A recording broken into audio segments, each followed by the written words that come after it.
आज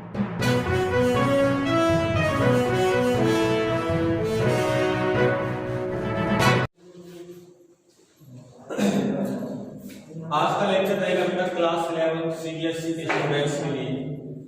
तो चैप्टर अपना 5 चल रहा था, लॉ ऑफ मोशन, और उसमें हमने फ्रिक्शन के बारे में हम सीख रहे थे। हम फ्रिक्शन में जो सीख चुके थे उसमें हमने लास्ट टॉपिक पढ़ा था circular motion of A car on A level road. जब हमने पिछले लास्ट वीडियो में बात की थी तो बेटा किसकी की थी? लेवल रोड की बात की थी। आज हम बात करेंगे सर्कुलर मोशन। आज हम बात करेंगे बेटा circular motion of A car on A bank road.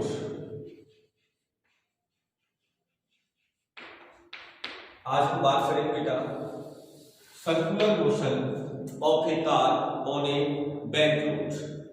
तो सबसे पहली बात आती है ये जो banking of the curve road, ये क्या है? आइए सबसे पहले आप समझिए कि banking of the curve road क्या है। जब आपने सीखा था तो ये सीखा था कि अपने पास जो रोड था पिछले लेक्चर में वो कैसा था? प्लेन था। आज हम इस क्या करेंगे? इसको बैंक करेंगे। बैंक का मतलब है बेटा कि इस वाले किनारे को, इस एज को इसके रेस्पेक्ट में थोड़ा सा उठा देंगे। क्या बता रहा हूं मैं? बाहर वाले किनारे को अंदर वाले किनारे के रेस्पेक्ट में यदि थोड़ा सा अप कर दिया जाए तो ऐसी स्थिति में ये कहलाता है बैंक रोड। क्या कहलाता है बेटा? Banking of the curve road. और ये जो एंगल है इसको क्या कहते हैं बेटा? ये जो एंगल है ये कहलाता है एंगल ऑफ बैंकिंग। इसको क्या कहते हैं बेटा? Angle of banking, right. मतलब अब क्या होगा कि जो हमने पहले पढ़ा था तो हमने उसमें क्या सीखा था बेटा कि प्लेन रोड था तो उसके लिए जो सेंट्रीफ्यूगल फोर्स था mv²/r, उसको बैलेंस कौन कर रहा था? मेरे हमारे पास बेटा, हमारे पास उसको बैलेंस करने वाला एक फोर्स था जिसको हम बोल रहे थे फ्रिक्शन फोर्स। वो फ्रिक्शन फोर्स किधर लग रहा था? सेंटर की तरफ। और मैंने ये कहा था कि अगर मैक्सिमम स्पीड आप चाहते हो किस पर? प्लेन रोड पर, तो ऐसी कंडीशन में आपकी वैल्यू आई थी v maximum equal to √μs rg। ये आई थी √μs rg, राइट। मैंने ये बोला था कि जो fs है इसका मान ग्रेटर और इक्वल टू होना चाहिए जिससे mv²/r से, यानी सेंट्रीफ्यूगल फोर्स से। आप मुझे बताइए कि अगर पिछले वीडियो में अगर आपने देखा हो तो यदि यहां पर फ्रिक्शन 0 हो जाता, अगर μs का मान 0 हो जाए तो आप ऐसे कह सकते हैं, ये था v मैक्सिमम, तो v मैक्सिमम इक्वल टू क्या हो जाएगा? 0। मतलब अगर कोई रोड प्लेन है और उस पर फ्रिक्शन 0 है तो ऐसी कंडीशन में आप उस पर सर्कुलर मोशन नहीं कर सकते। आपकी कार या आपकी गाड़ी उस पर सर्कुलर मोशन नहीं कर सकती, उसकी वेलोसिटी क्या होगी? 0। लेकिन आज अगर हम बात करें किसकी? बैंक रोड की, तो अगर यहाँ पर फ्रिक्शन नहीं है कोई बात नहीं है। अगर यहाँ फ्रिक्शन कैसा है? एब्सेंस है, तो भी इस पर गाड़ी झुक जाएगी, कार थोड़ा सा क्या हो जाएगी? इंक्लाइंड हो जाएगी। और जब इंक्लाइंड हो जाएगी तो उस पर एक सेंटर की तरफ क्या आ जाएगा? एक फोर्स कंपोनेंट आ जाएगा जिससे वो सेंट्रीफ्यूगल फोर्स के लिए क्या करेगा? उसको बैलेंस करेगा बिना फ्रिक्शन के। और फ्रिक्शन है और बैंक रोड भी है तब तो फिर कहना ही क्या है। उसके बाद तो जो आप सेफ्टी फॉर्म में आप बात कर रहे थे किसकी? एक कार के लिए, उस कार की सुरक्षित चाल को आप क्या कर सकते हैं? बढ़ा सकते हैं। अगर आपके पास क्या है? अगर आपके पास ऑलरेडी फ्रिक्शन फोर्स है तो इस बात को आपको समझ लेना चाहिए, जितनी जल्दी हो उतनी जल्दी, ठीक है ना। तो ऐसी स्थिति में अपन क्या करेंगे? अगर अब समझना स्थिति में हम निकालना चाहते हैं उसकी वेलोसिटी का मान, वेलोसिटी, यानी आप सेफ्टी रूप से या सेफ्टी फॉर्म में किसी कार को बड़े सुरक्षित तरीके से निकालना चाहते हैं तो ऐसी स्थिति में उसकी मैक्सिमम वेलोसिटी क्या होगी, आइए बताएं। जैसे समझ गए इधर, सबसे पहले हमारे पास ये देखो इधर, ये हमारे पास सर्कुलर मोशन के लिए एक रोड तैयार है, ये रोड है, और ये क्या है बेटा, ये इसका हॉरिजॉन्टल यानी प्लेन, और इसके बाद ये है कर्व रोड, और ये एंगल क्या है बेटा, थीटा, मतलब ये है angle of banking, angle of banking, right. अब ऐसी कंडीशन में हमारे पास एक कार है, उसको बना रहा,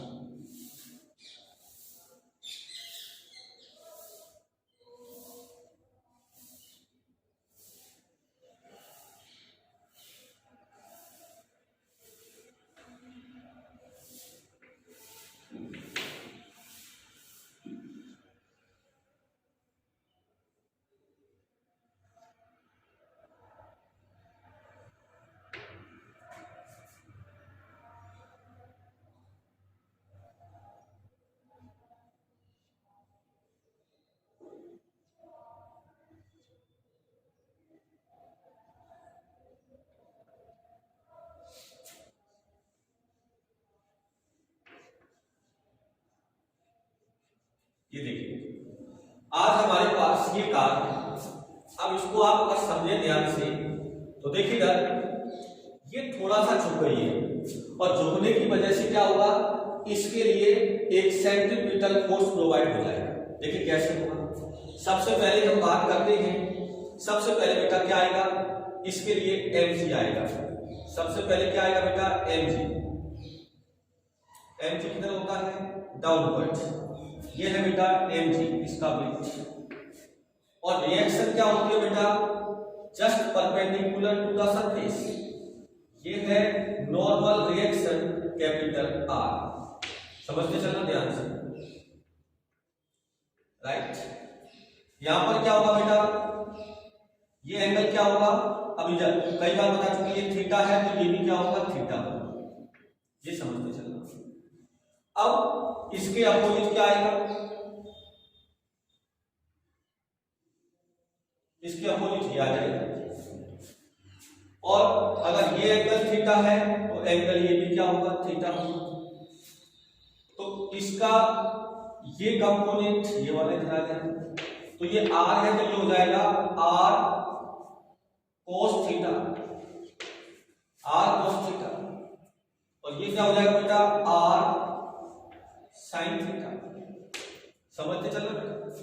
और इधर बेटा क्या आएगा, इधर आएगा mv² अपॉन r यानी सेंट्रीफ्यूगल फोर्स। तो देखिए अभी फ्रिक्शन की तो बात ही नहीं की, लेकिन आज देखिए अगर फ्रिक्शन लेवल रोड पर यदि फ्रिक्शन नहीं होता तो mv² अपॉन r तो प्रोजेक्ट होता, बट इस डायरेक्शन में ये कौन सा कंपोनेंट है, r sin थीटा। ये किसकी वजह से है, ये है बैक रोड की वजह से ये कंपोनेंट प्राप्त हुआ है आपको रिएक्शन का, कौन सा, r cos थीटा। अगर ये लेवल होता तो r क्या होता, ऊपर, ऐसी कंडीशन में ये एब्सेंट होता, और mv² अपॉन r यानी centripetal force equal to 0, only resultant force centrifugal force. तो ये कार आउटर रिप्लेस हो जाती है, यानी सेंटर से बाहर चली जाती, सेंटर से बाहर की तरफ चली जाती, right.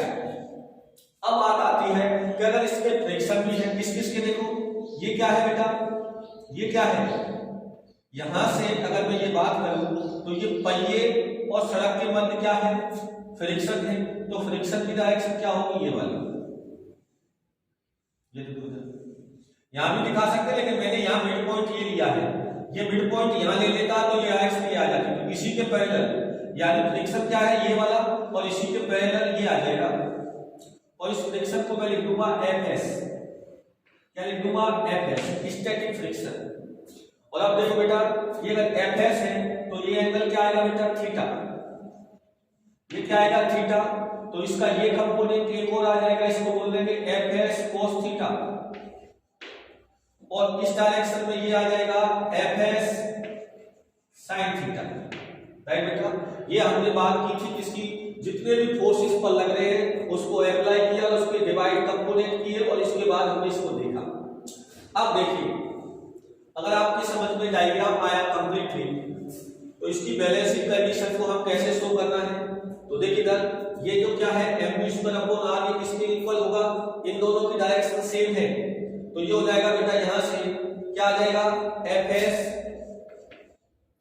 cos theta plus r sin theta is equal to mv²/r, mv²/r, equation number first. और इधर देखो इसको, ये क्या है अपने पास? यहां से अगर ध्यान देखेंगे आप तो यहां से मिल जाएगा r cos theta, r cos theta बराबर मिलेगा mg plus fs sin theta, fs sin theta. तो इसको अगर मैं लिखना चाहूं तो यहां से क्या आ जाएगा? ये आ जाएगा r cos theta minus fs sin theta is equal to mg, equation number 2। अब क्या करते हैं? डिवाइडिंग इक्वेशन 1/2, यानी इक्वेशन 1 डिवाइडेड बाई 2। इक्वेशन 1 क्या है? Fs cos theta plus r sin theta upon r cos theta plus minus Fs sin theta is equal to mv² upon r और upon mg। तो बेटा m से m क्या हो जाएगा? कैंसिल। और Fs की वैल्यू क्या होती है बेटा? Fs इज इक्वल टू होता है μs/r। ये वैल्यू यहां पुट कर दीजिए तो ये हो जाएगा बेटा μs/r cos theta plus r sin theta upon r cos theta minus μs/r sin theta बराबर v² अपॉन r। राइट, अब यहां से कॉमन ले लीजिए बेटा। क्या कॉमन ले सकते हैं? यहां से r cos थीटा कॉमन ले लेता हूं, ऊपर से r cos थीटा कॉमन लेंगे तो क्या बचेगा बेटा? यहां से बचेगा r cos थीटा, तो ये बचेगा μs और ये बचेगा प्लस r कॉमन ले लिया, cos थीटा यानी cos थीटा का मल्टीप्लाई और cos थीटा से डिवाइड, cos थीटा कॉमन आ गया तो ये हो जाएगा tan theta, tan theta upon यहां से भी कॉमन ले लो r cos थीटा, तो यहां से क्या बचेगा? 1 माइनस μs, r कॉमन आ गया, cos थीटा तो ये हो जाएगा tan थीटा और बराबर हो जाएगा v² upon rg। r cos theta से r cos थीटा कैंसिल, तो यहां से बचा v² बराबर ये बचेगा rg into μs plus tan theta upon 1 minus μs tan theta. Right बेटा, तो यहां से आ जाएगा v बराबर rg μs plus tan theta upon 1 minus μs tan theta का अंडर। बेटा अगर हमारे पास कौन सा लोड है बेटा, बैक लोड है, तो ऐसी कंडीशन में उसकी मैक्सिमम स्पीड क्या होगी बेटा, under root r g mu s plus tan theta upon 1 minus mu s tan theta.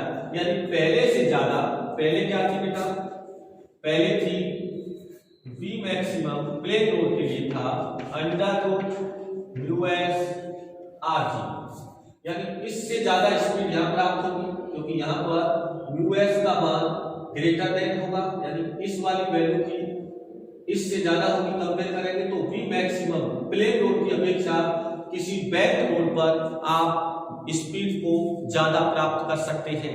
यानी ये आपकी क्या है, सेफली स्पीड है, यानी सेफ्टी फॉर्म में आप चल सकते हैं, यानी ये आपकी सुरक्षित चाल है। अब इसमें देखो कि इसमें क्या था, म्यू एस 0 होने पर v का मान क्या होना था, 0, यानी आप कार को चला ही नहीं सकते थे। लेकिन क्या यहाँ पर ऐसे रोड पर अगर म्यू एस 0 हो जाए तो हाँ चला तो सकते हैं, लेकिन स्पीड का मान क्या हो जाएगा, कम। तो देखो if mu s equal to 0, मतलब अगर कोई सरफेस एंड टायर